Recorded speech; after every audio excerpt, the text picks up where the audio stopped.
Hey everyone, Bryan Durkin here. Welcome back to another ad hoc and crazy episode of Driveway Marketing, the Road to Six Figures. I'm here with Mr. Steve Duebel of sunny Arizona. So much like me in Florida, he's getting ready for roasting season. Funny aside, for those of you who don't know me and much about me, I didn't know much about Arizona until last spring. My son is in professional sports as an official. He doesn't like me talking about more than that. And he did extended spring training at the Arizona Complex League last year. And he said, Dad, it gets to be like 110 degrees and they have games at noon. I'm gonna ignite. He ended up getting transferred to Florida. So instead of it being 110 degrees, it was only 97 degrees. And instead of catching on fire, he was dripping wet with all the humidity. So trade one or the other. So it's a dry heat, I know. So anyway, Steve, welcome. It's a pleasure being here, Bryan. So what's really cool about Steve, I think one of the things that's really interesting for those of your listeners is that um, everyone's journey in business changes, right? Right. So Steve and Steve, when I found him, he's a remodeling contractor. He's actually a celebrity. He's a TV guy. I was assuming was it mostly local market TV that you did, or was it kind of national? Was it national market? No, it was local, and it was like pretty much in the whole state of Arizona. Yeah, fantastic. Yeah, locals, whatever you make it, right? But still, I can tell you right now that that content is evergreen because I found it. So if I'm Googling Steve and his company, it took me about 7 seconds to find he was on TV, right? So that's a big difference. He's got a podcast with way more episodes than I do, but I'll catch up at some point. Don't worry about that. That's my promise to you. I'm a nut. That's my friends and family and my kids just shake their head all the time. But don't be afraid to reinvent, right? Most people, the home services industry is this constant evolution. And, I think and I don't know, I'll ask you this question. So people that identify as "Hey, I'm a remodeling contractor," are they really remodeling contractors, or what would you challenge someone like that who calls themselves like, is there something they could think about differently? Because I think the celebrity angle, right? How did you get into So 2 questions. 1, should you pigeonhole yourself? And 2, how did you get on TV? That sounds cool.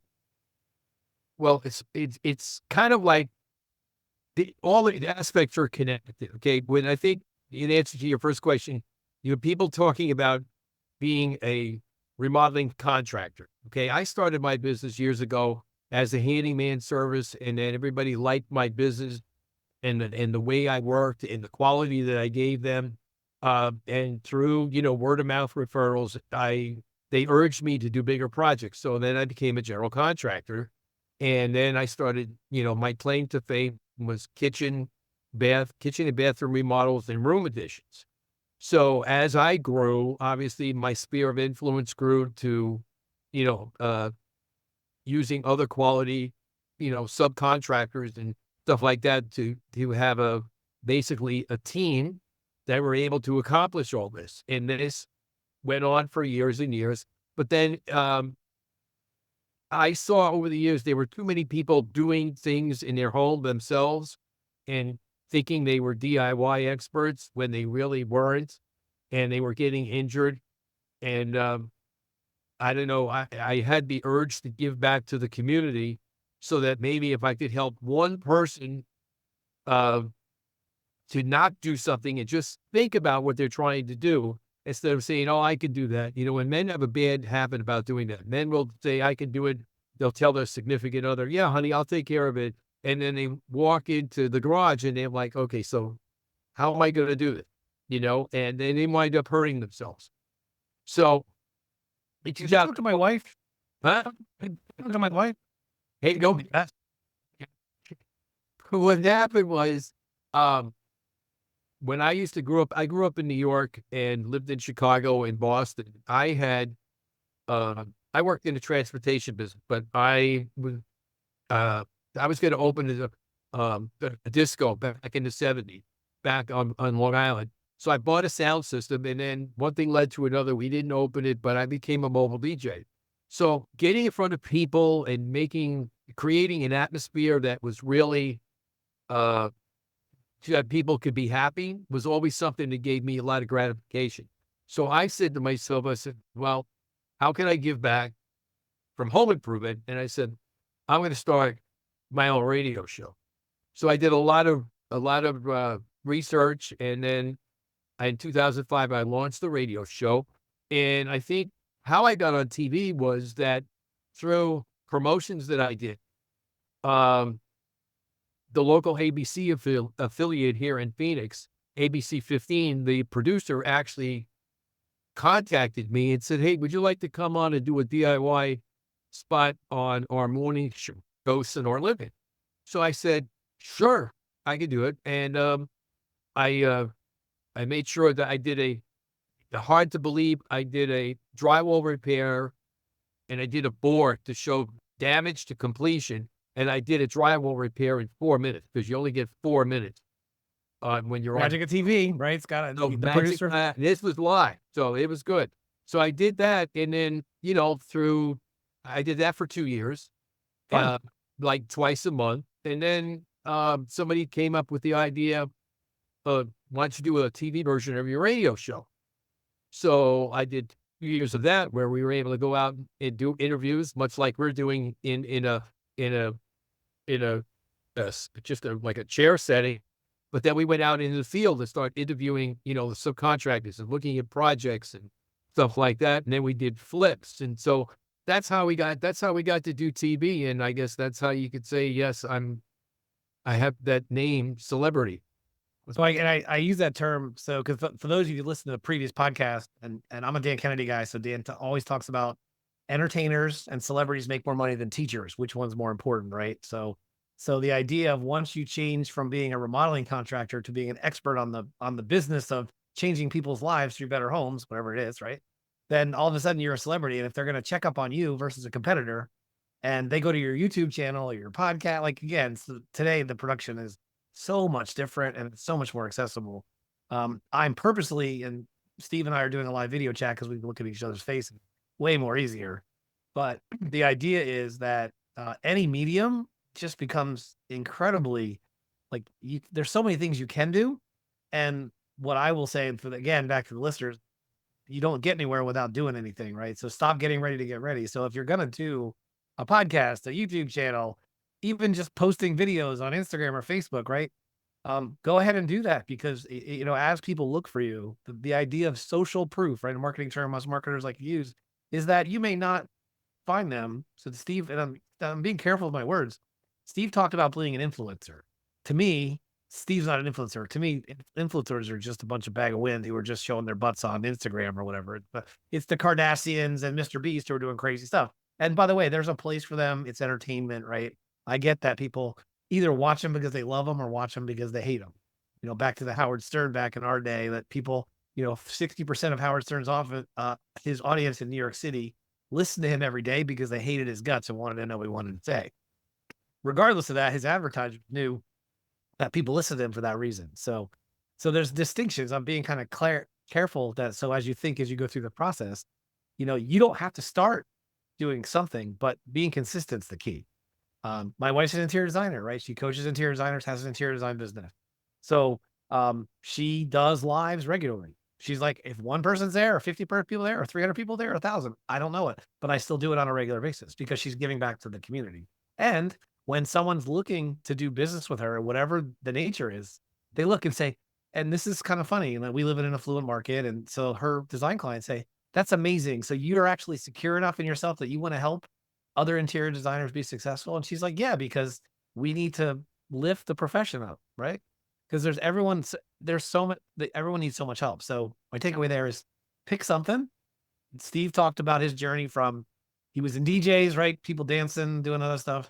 I'd like to ask the disco thing, but this is a PG rated thing. So, and in Long Island, I can only imagine, I'm from Jersey, so I can only imagine the whole 70s disco thing. I was like 10 years old when that happened, so I can't help you there. But nonetheless, but the takeaway is like, hey, just pick something he enjoyed it, right? So he took something he was passionate about and he gave back.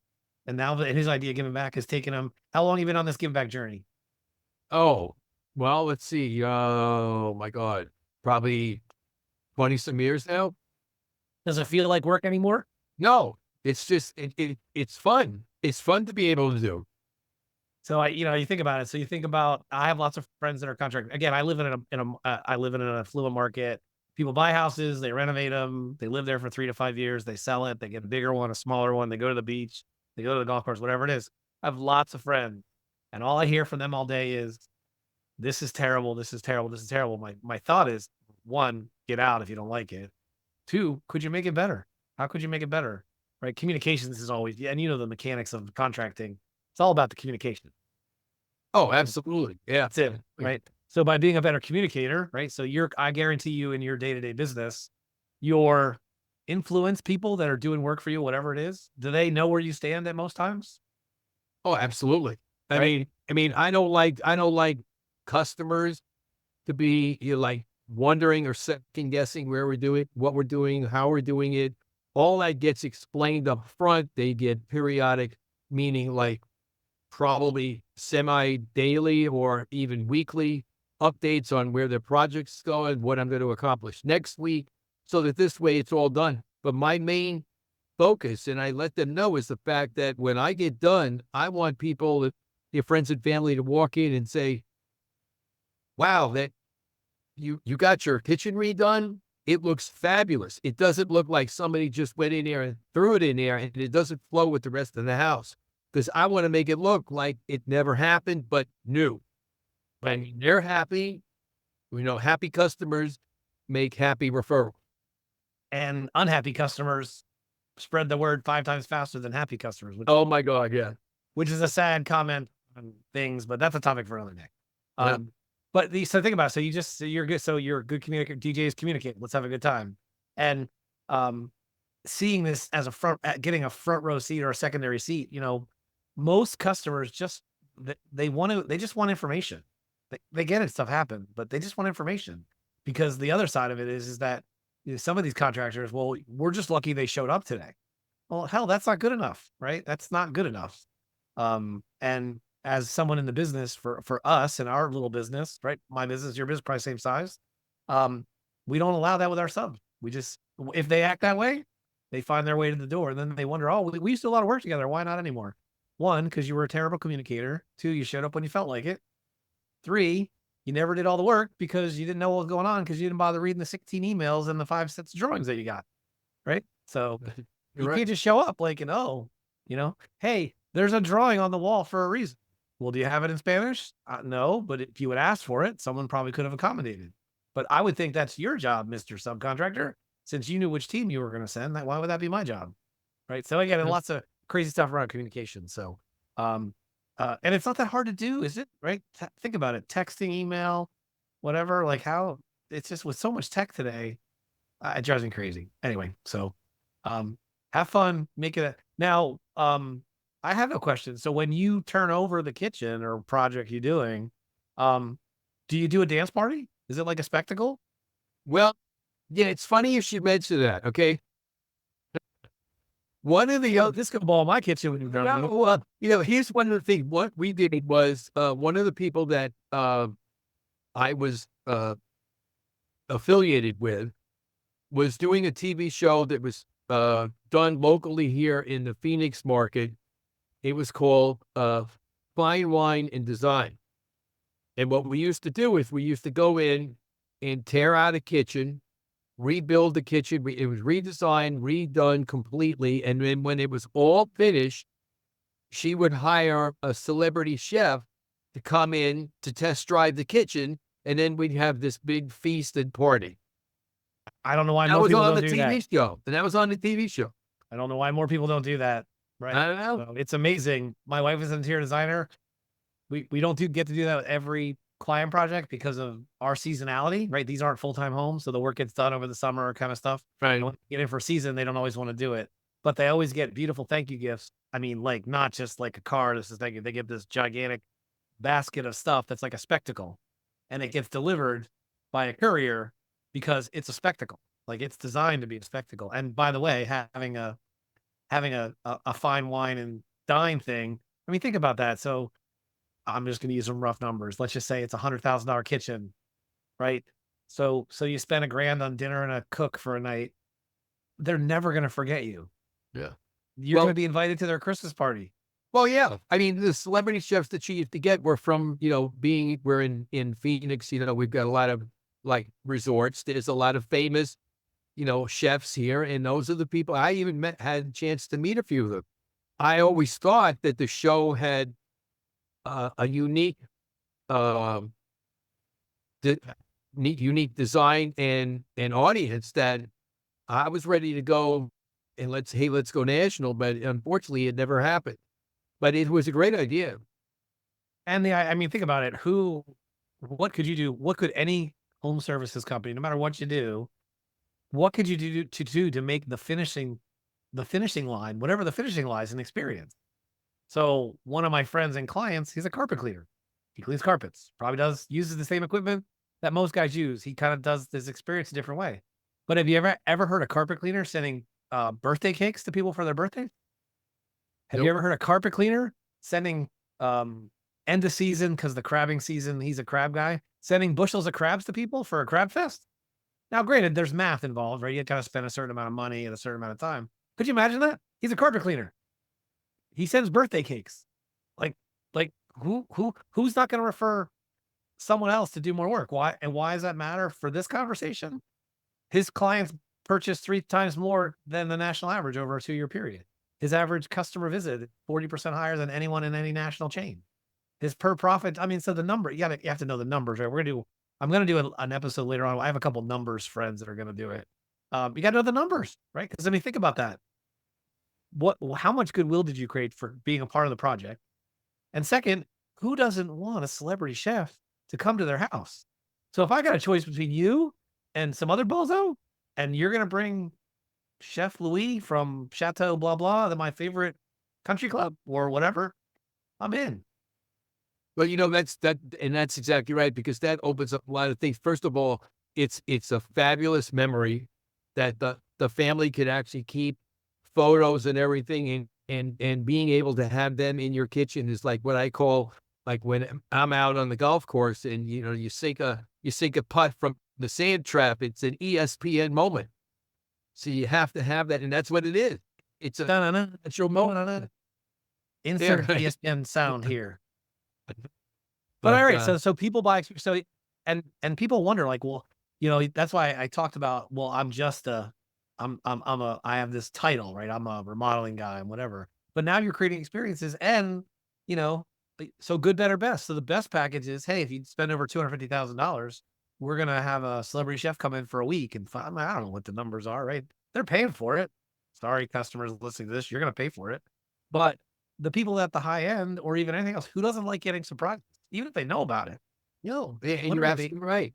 And I think one of the side benefits, which it just happened, and you probably experienced this too, is that once you're out there doing that kind of work and you are out on TV or doing podcasts and stuff like that, you get a chance to, interview other celebrities in not just your industry, but in other industries, which that happened to me. In fact, recently I had a I had a great love for Deal or No Deal, the original show before they came up with this Deal or Deal Island. And I interviewed Patricia Cara, who just wrote a book about, getting into the entertainment industry.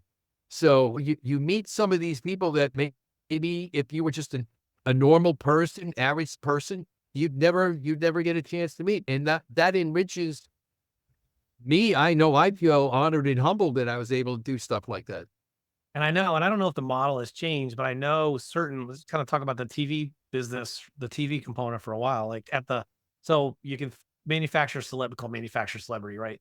You can have it doing a podcast or a YouTube channel, but I know from personal experience, because of some of the things we do with our design business, that these producers are desperate for content and they're looking for something different. So don't be afraid to pitch. Don't be afraid to pitch or inform, quote unquote. You don't have to pitch, it doesn't feel sleazy. Just inform your local television of some stuff that you're doing that's interesting and different.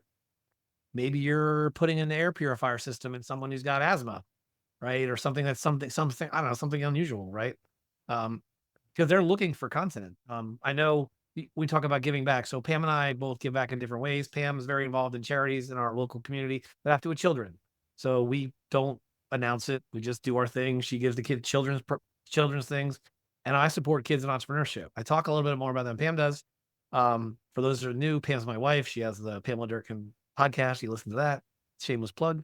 But I've been helping kids in entrepreneurship in our local school system for the last 9.5 years. So I go into probably we have our community has 13 high schools, about 80,000 students. They get exposed to entrepreneurship from like third grade through high school, and they have a chance to take some classes. And so I go to 7 different high schools every year, and I talk about the power of entrepreneurship. And the one thing I always talk about, to go along your lines, is don't be afraid to ask. Good entrepreneurs know how to ask good questions. And so we're all giving back in different ways. Um, and so you asked I'm tying this back in because so you asked that other author or whatever to meet on a podcast because you know why she responded? One, you asked. Two, she did some research on you and says you're probably not a stalker, you're probably okay. And three, she said, I'm not busy, I guess I'll make it work, right? I was fortunate, kind of along the same lines. Before COVID, I was very involved in a national marketing organization. So I got, for a period of about 2 years, I ran the kid entrepreneur program while the big conference was going on. So the kids got to learn and do stuff. And I was like, and so the first year I was like, I wonder who can get in talk. So we were able to get some of the people in the organization that were kind of our celebrities to talk to the kids about their own little thing. But what was the coolest thing is I asked Steve Forbes to come in and talk to the kids. And so you can go ahead and Google him. Steve Forbes is the founder. His father started Fortune magazine. He also ran for president twice.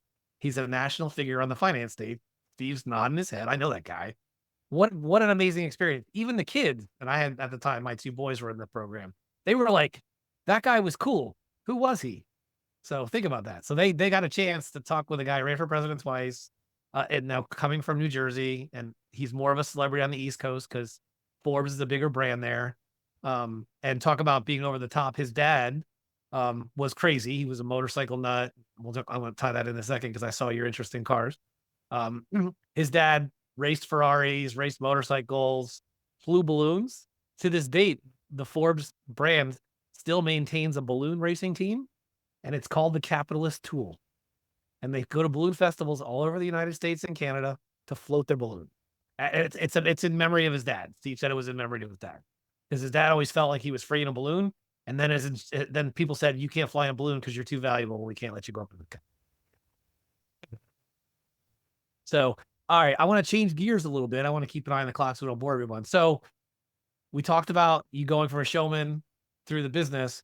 And I saw, so now you're into solar, right? So, because that's an evolution business, right? So you want to talk about returnable energy. But I got to ask, because I'm a latent car guy, previous life, hung out with some crazy car people. So I did see something recent, the whole EV. Are you like into the EV scene or is it tied to solar? Or talk to me about, let's share with the audience, like, how did you, so I can see remodeling going to solar because the same people are adding on. Why don't we add on to it? But Sure. is there a tie to that, or am I just Well, had too much Red Bull? it's tied into from when like I said, when we were started doing the podcast in radio show back in 2005. I was on regular radio, on the internet. Then I started, that went on for years and years and years. And then about 3 years ago, I got interested in container homes. So I changed the theme a little bit about it. We still talk about remodeling and restoration work, but then I also brought in the aspect of container homes and tiny home living. So that naturally morphed into sustainable lifestyle living products and services. Well, when the Electrify Expo came through Phoenix a few weeks ago, I reached out to the person from the expo and requested a press pass. And then I said I would like to interview the CEO and founder of the expo. So we figured that we got all that straightened out, scheduled, and everything else. So when the expo went out, I not only have it on my podcast, but we also videotaped it, and it's on my YouTube channel. So yes, getting involved with EV stuff, it was part of the big picture. So when we were there, everything that was there was electric, from cars to scooters, skateboard, tractors, from tractor trailers. That was one of my old things because I still have my CDL license from years ago. So it was interesting just to get up to speed on on the technology and where that industry is going. Right. And as a marketing thing, right? So from a point of view, think about this.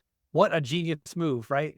So now kudos to you. I'm clapping. Kudos to you. Because now all of a sudden you tied in interest to business and now you opened yourself up to a whole new audience. And even if you realize, now you may have done that on purpose, but for the person listening to this may say, why is he interviewing guys that are, so now he's open to the car. So the guy that's the car enthusiast, who's an electric car enthusiast, and we know they're enthusiasts and motorcycles, boats, all the other stuff. So now he's gone from, well, they're going to want to, they're probably going to, they're going to remodel their house if they're going to stay where they are. One, two, the recreational guys and the container living people, that's a whole nother audience, right? So now you've exposed yourself to at least 3 or 4 different audiences who may still be in their current home while they're planning their future to go the other stuff. So, and then YouTube is a wonderful resource, right? Because there's so much out there, you get lost, right? Cat videos and stuff. But it's a wonderful resource, and you could just go down that road. And back to the common theme, I watched one of the videos with the guy with the Model A, Right. and I could tell you were, I don't know who was more tickled, him talking about his car or you talking to him about his car, right?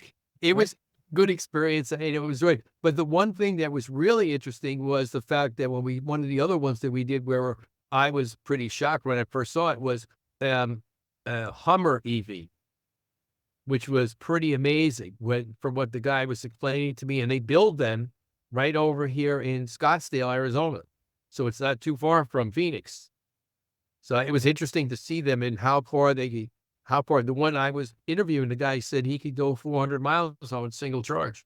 Yeah. I think that's my personal opinion. I just think that different, I don't know what the answer is. I know the answer is we got to keep testing until we figure it out.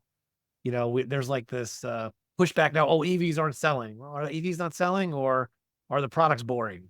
Right. I love the technology of Tesla, but they're not that exciting to look at. The early ones were cool, but you look now. Me, I like. I don't even know if they're any good or not. The Hummers look cool. I drive a full size pickup. The Ford Lightnings look cool. You know, I don't know if the math makes sense. I spend all my day sitting in my t-shirt and flip flops in my house. I don't go anywhere. I'm a hermit. This is like my outlet for me.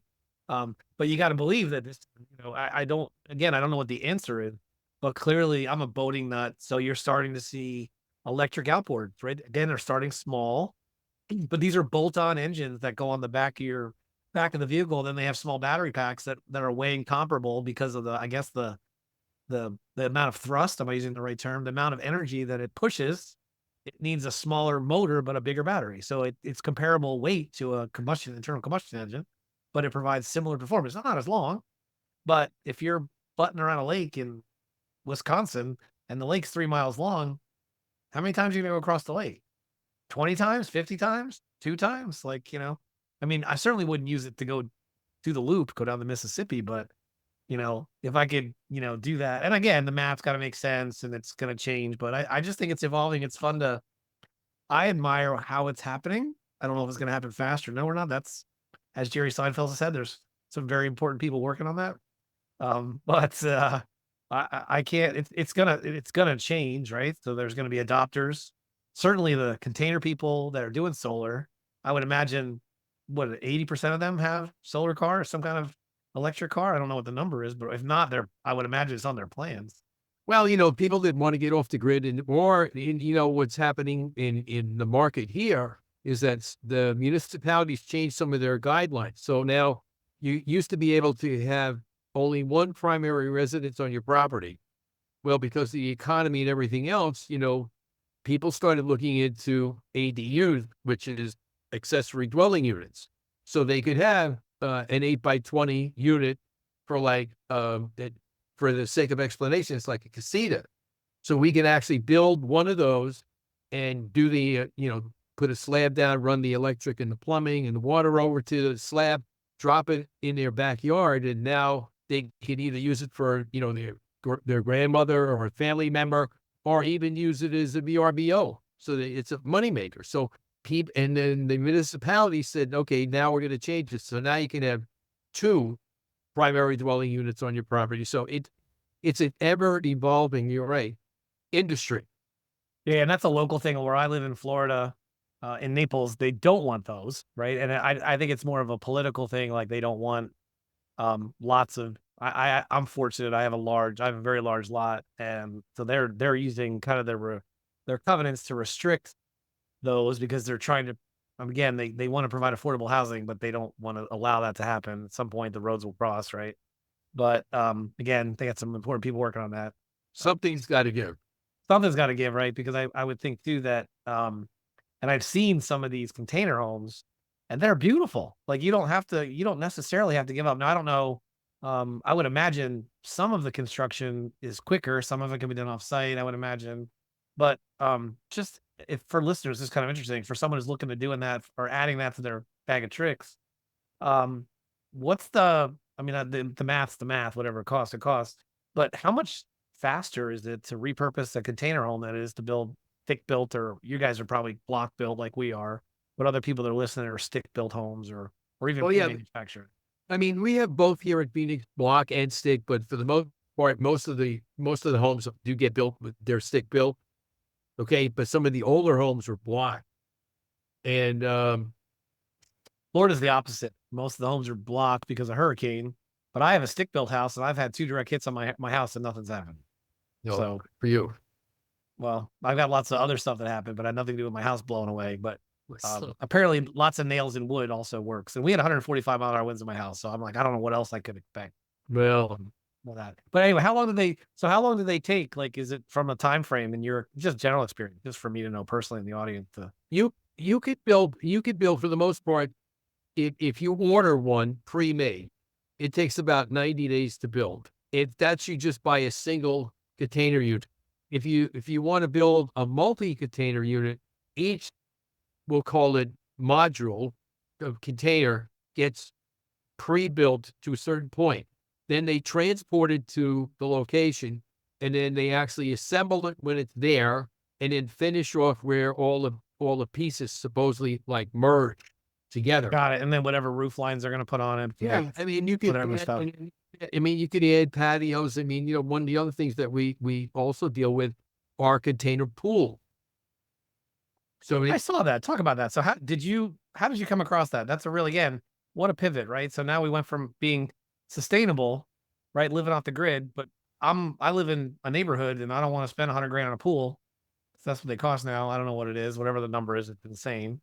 But talk about container pools. That's a cool concept. yeah, container pools. There, I met a gentleman who actually is in Las Vegas when I was at the Builder Show about a year and a half ago, and they actually build nothing but container pools. So what if you envision a 20 or a 40-foot shipping container, what they do is they slice it in half horizontally. It use both top and bottom. They make a fiberglass insert that fits in the container, and then they finish it off where you can put window in it. It has all the equipment in it, like on the end where the doors are. That's where the stairs are. When it's on a deck, you can just walk down and get in the pool, but all the pool equipment's underneath it. So it's pretty cool. It gets all done, and they just deliver it, much like the container hole, to the slab or wherever you put it. It could go in ground, above ground, partially in ground, like in a hill, and then you could build a regular deck around. And the cool thing about it is you can make it look you can make it look like $1 million. But if you decide to pack up and move, you can take it with you. Yeah, that's It's what I like was like, what it's an not like you interesting, put it in the ground and it's got to sell with the house. right? Because there are some markets where I live, if you don't have a pool, the house won't sell, but nobody uses the pool, which is kind of ironic because everyone buys a pool for their grandkids. And then they come at Christmas and the water's freezing and nobody goes in. So I always found that to be ironic. I use our pool regularly because it's hot in the summer and it's a nice break to get out of the hot and jump in the pool at home at lunchtime or after dinner or something like that. Yep. What Same a cool here. concept. So as someone who's listening to this, so think about the journey. So how many? So I'm feeling like you got 4 reinventions yourself. You probably got 5 more left. So what what are some things you would have done 10 years ago that you wish? What are some things you wish you did 10 years ago that you know now? So am I saying that right? So if you could go back 10 years and turn the magic switch, what are 3 things? What are something you could share that you should have done that you didn't do? Um, I would have to say I I would have acted faster on some of my passion that I'm actually doing now, and as I started doing them now, then there's there's no limit on it. So I would have to say, people thinking like you had said, if you have an idea or if you want to do a podcast, whatever you want to do, don't say, well, I got to get this, and this in order first. Seek out a little help to get started and start small. And then you could always tweak it if it needs to be tweaked or whatever. And then before you know it, you'll be where you want. And then the limits off. Because I never thought when I said I wanted to do the radio show that I would ever be on TV. And then people turned around after I started doing TV, said, you're good on radio, but you're even better on television because people can see your passion, that Right. even what you're talking about, and you have that confidence about it. It's not arrogance, because a lot of people that you hear on the radio sometimes, they're arrogant because they think they know better than everybody else. And I've been told that when I do consultations for remodeling, that I don't talk at people, I talk to them.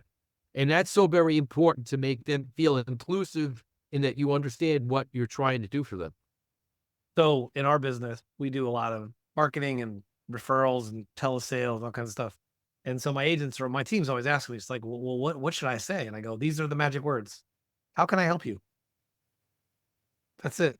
They'll tell Yeah. you, you can help me by going away.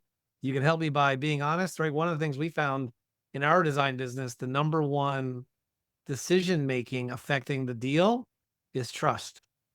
So if people are feeling like they're being sold to, then they're gonna start thinking maybe that. But if you really want to sit on their side of the table, to use a sales term that I came from tech and sales and stuff like that. And the whole idea was like, you're sitting across the table. And I'd be like, well, I want to sit next to the guy. I don't want to sit next to the table. I want our goals to be in alignment because if everyone's goals are in alignment, then you get further. So Do you want me? You want? Can we? Can I share a secret to your listeners? oh, we love secrets, but don't tell anybody else. Okay, so I'm not going to say anybody. It's just between you and me. Just Okay. between you and me. One of the things that you have to do, and not just from a remodeling standpoint, but from any sales standpoint, if you're going to visit clients at their home, the very first thing that you need to do, if they have a pet, a dog, a cat, make friends with the pet first. And if the homeowners see how pet reacts to you, that will break a lot of ice. And then when you sit down and talk about that credibility and you listen, that's the next best thing. You got to listen to what they're saying and don't make sure you have both parties there. Don't just listen to the husband or the man or the woman. Make sure that they're both there so they can both make decisions, and that'll be good for you because you won't have to go back and play mother and tell the other one what the conversation was about. Yeah, your job is not marriage counselor, as my wife says. Actually, she puts that. In this contract, we wear a lot of hats, psychologist, remodeling, we do all of that, you know, Marriage counselor's out of our pay grade. it's true. So, and if you're afraid to, so if you're afraid to be that, so one of the things you can do before you do the meeting is you set up a what to expect call, like a what to expect, and drop it in the mail. Here's some information about me. Here's some information about the company. Here's the types of questions you should ask. This is the type of things I'm going to ask you. And kind of what's it like to work with me? And that's it. Like you can Yeah. tell this is my story, right? So they can do some research about you. So they can learn about you if they don't do this Google thing or ChatGPT or Perplexity or Claude, whatever you're using to get information these days. And you can even say, I want to say that I think in Pam's kit, she says, I'm not a marriage counselor. So when one is speaking, you're speaking for the voice of the house. Now, a lot of times there's reality, which is can't talk to both all the time, you know, because you can't talk to two people all the time. But certainly during the qualification process, during the sales process, and during the follow process, you have to have buy-in. Now, the mechanics of hey, can we get there today, or did so and so show up? Like you can talk to one person, but yeah, Sure. crazy. So don't be a marriage counselor. That's no fun. No, it's no fun. All right. So so a couple things I want you guys to think about as we wrap up here. You learned a secret. So don't tell anybody because that's magic. Don't tell anybody. I'm gonna share Steve's YouTube link because there's some really cool YouTube stuff that you can get. You can learn about him and see kind of the history and evolution. because I believe it goes back quite a ways, right? Kind of TV days to the current stuff. Yep, Fantastic. So, absolutely. and I'm a car nut, so I'm going to read the rest. I saw the car interview, but I'm going to go back and watch some of the other ones. And don't be afraid to get started. I like the term stop getting ready to get ready. Start small, be consistent to it. So, um, Steve, I wanted to say thank you very much for our time today. I want to be cognizant of your time. So thank you.